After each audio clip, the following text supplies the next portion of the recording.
Hello friends and welcome back to the channel. You know what time it is, update time once again, and I am back with everything that you need to know about the March 2024 update in MCOC. 6 or 7 things, let's jump right in, starting with number 1, the new champions for March, which were announced a couple days ago by the official MCOC accounts. They are the Serpent and the Destroyer.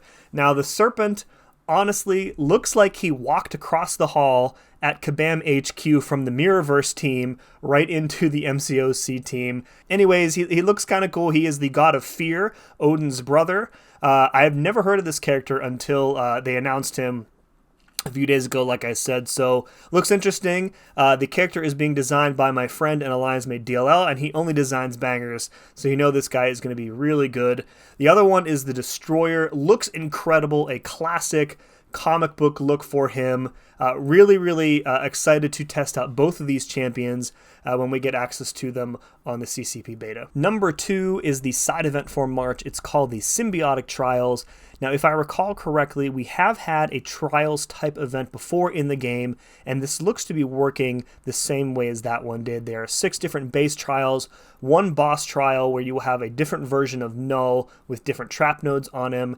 Each trial has 3 different fights with 2 possible defenders in each fight, and then you complete the trial, you get a boost where you can use on that boss trial against Null. Now, the one thing that is going to be different on this side event, and really all side events going forward, is that they will all be dropping a new currency called Mysterium, and we'll talk about what you're going to be doing with Mysterium a little bit later in the update video.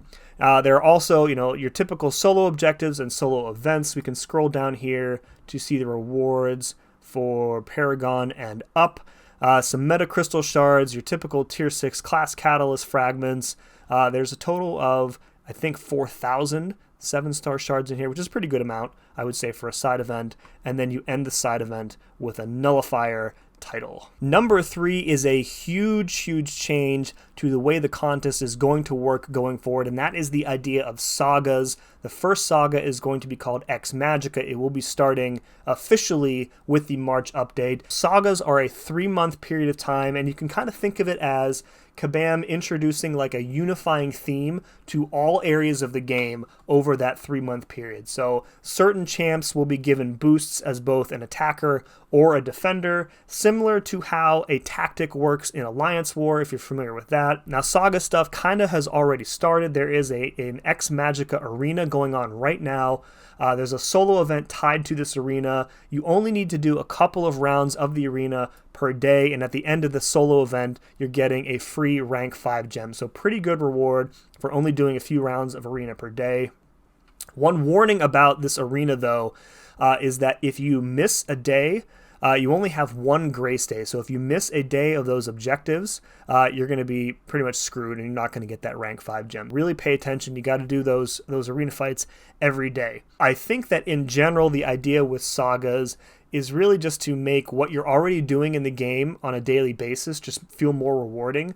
However, the downside is that if you are currently, not interested in some modes of the game, you will probably feel like you are being, really incentivized to do those for the next 3 months. So if you are somebody who doesn't like incursions, there's probably going to be saga-related incursion stuff going on, and you're probably going to feel like you have to do that. My advice would be just to continue to play the game the way that you want to play it. Don't feel like you have to do any of this stuff if you don't want to. Just, play the game the way that you enjoy playing it.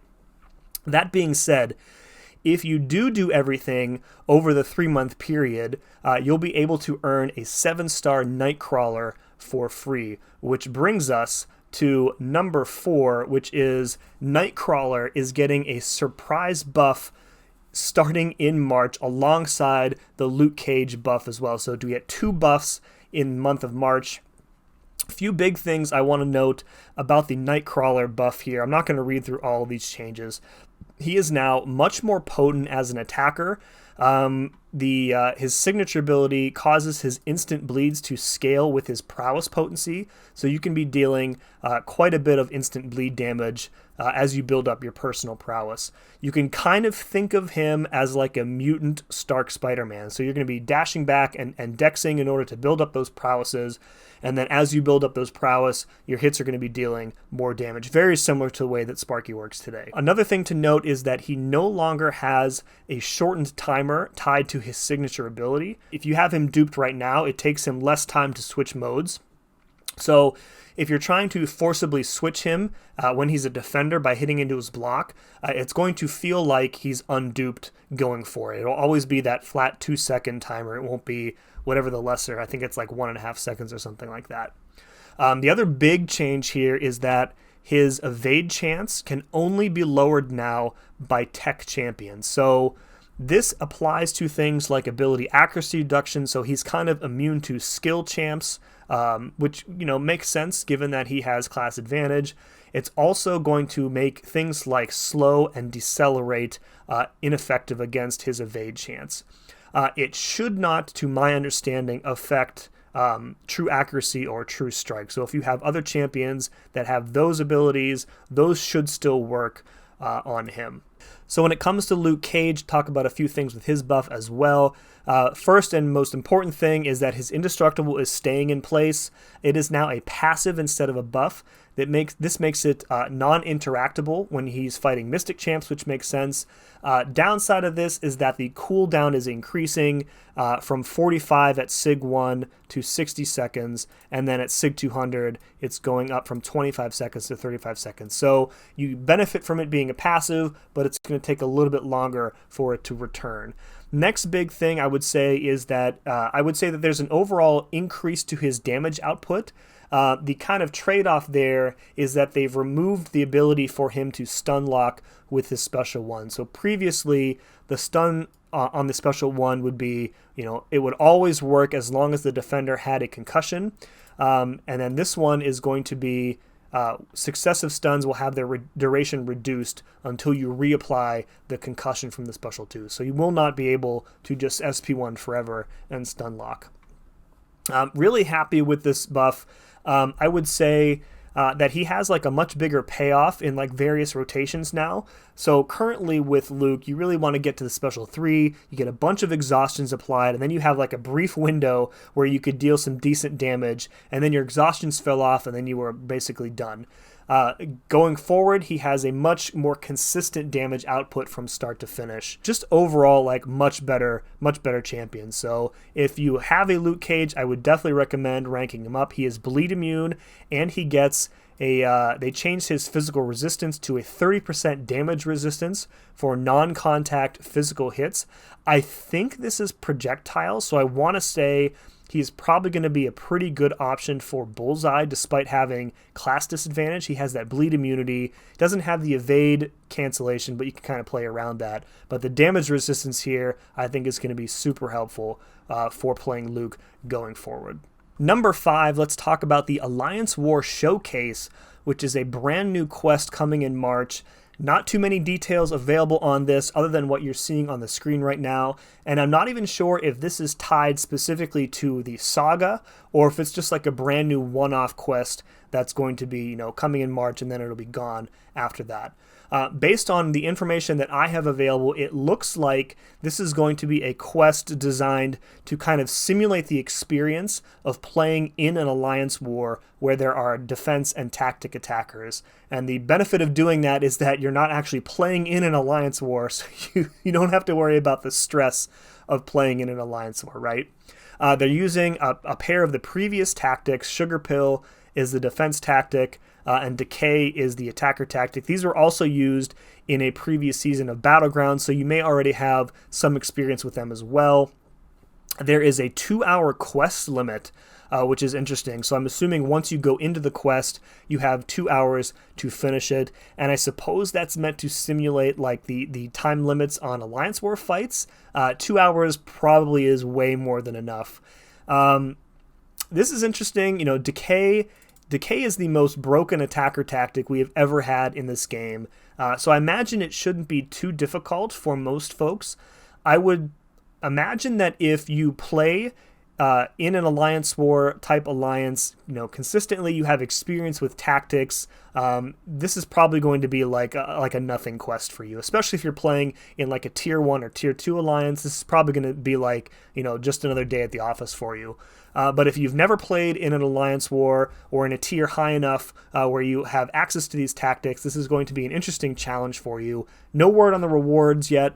If it's tied to the saga, again, I said earlier, you're probably going to feel like you have to do it. If, trying out Alliance War in a much like safer environment, I would say, isn't really your cup of tea, I would say don't worry about it. But we'll see what happens with this going forward. Number 6, the Trader's Outpost is opening starting in March. This is going to be a brand new permanent store, and this is where you're going to be using that Mysterium that we talked about earlier in the video. So the intent here seems to be that every month we have what feels like a different side event store. We have a whole different set of side event rewards. It's probably a lot of work to do those every month. So this is just kind of consolidating everything into one permanent store that you can then save up your Mysterium from month to month, get the resources, get the rewards as you need them. I think this has the potential to be a pretty good addition. It will eliminate, I think, the need to get rewards from like those monthly side event stores that you don't really need or want, but like you feel you have to get them because otherwise the currency is just going to go to waste. Whereas with this store, you can just buy what you need with the Mysterium that you get that month, and if there's stuff in there you don't want, just let your Mysterium roll over until the next month, and then you can buy more of what you need then. And in general, I've said this a lot before on this channel, I am very much in favor of anything that gives the player additional agency in their rewards. So to that end, I think this is going to be pretty positive. One potential downside of this is that since it is, a store, it is yet another store that's going to be, needing updates on a regular cadence. So, you think about the Glory Store only gets updated every few months, the Battleground Store, etc., etc. This is just one other store that the rewards are kind of like going to decay over time. On the other hand, they can kind of combat that by increasing the availability of Mysterium from one month to the next. So that makes the rewards cheaper in the long run. So, in between permanent store updates, they can increase the currency availability, and that will allow you to get more of the rewards from the store. So we'll see what happens with this. Again, I think this is a pretty positive thing. It probably lessens the development load on the team, which is fine. Allows them to focus on other stuff. So pretty excited for this one. Last, but certainly not least, is next month's list of bug fixes and improvements. There are more than a couple here, and as usual, I'm only going to go through a few of them. You are welcome to pause the video if you would like to peruse the list yourself. The first one here I want to discuss is this one, fixed an issue with Necropolis Grandmaster's HUD callout for Grandmaster says sometimes failing to show the correct callout. I actually experienced this bug. I don't remember if it was my 4th or 5th path, but I was in the Grandmaster fight, and you get the Grandmaster says prompt, and then you do the challenge, and then he's like, "Oh, I didn't say Grandmaster says. Here, take a death." So it was like he was lying, right? So that has been fixed. I am, of course, done with Necropolis now, so it doesn't help me going forward, but if you are still working on either completion or exploration, the Grandmaster will no longer lie to you in that phase, so that's nice. Next one here is one that I've heard so much about the past couple months. Fixed an issue with Nick Fury's LMD interacting with Toad and Danny Moonstar's debuffs incorrectly. So if you've ever played Toad against a Nick Fury, he's supposed to be an excellent counter. Danny Moonstar too, for sure. Whereas with Toad, you have a bunch of poison debuffs on him, his LMD is destroyed, and those poison debuffs are transformed into poison passes, which really take care of a lot of Nick Fury's second life for you. But right now, it's broken in that not only does Nick Fury remove the poison debuffs, he also removes the poison passives, making Toad and Danny basically ineffective against Nick Fury. So that is being fixed for good, hopefully. This next one is a weird one. Fixed an issue with Kate Bishop's signature ability, scaling incorrectly with Sig level. I have no idea how they figured this out. The deal here is that Kate Bishop's signature ability grants you an additional maximum of your dialed in passives based on the amount of SIGs you have. And some people had her at like max SIG, but like we're not getting the maximum of five dialed ins, which is really weird. And there were some other like use cases in there, but no idea how they figured that out. That should be working. So if you're a Kate Bishop player, that should be fixed for you going forward. The last one here is a bit of a funny one. Fixed an unintended interaction with Wiccan and the impart node buff. So before they removed revive farming in, what was this act? Was this Act 4, Act 5? The quest with, I think it was Act 5 with the Ultron, 546 was it? With the Ultron boss, the classic Ultron boss.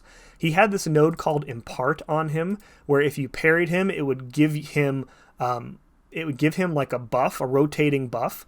And if you went in with Wiccan and you applied your neutralize to him and then parried him, essentially it would create this infinite loop where he would be trying to place the buff on himself, but it would trigger Wiccan's neutralize, and he would just end up like incinerating himself to death. So it's pretty funny to see. If you haven't tried it out yet, you should probably do so before it's fixed. It's really funny to watch.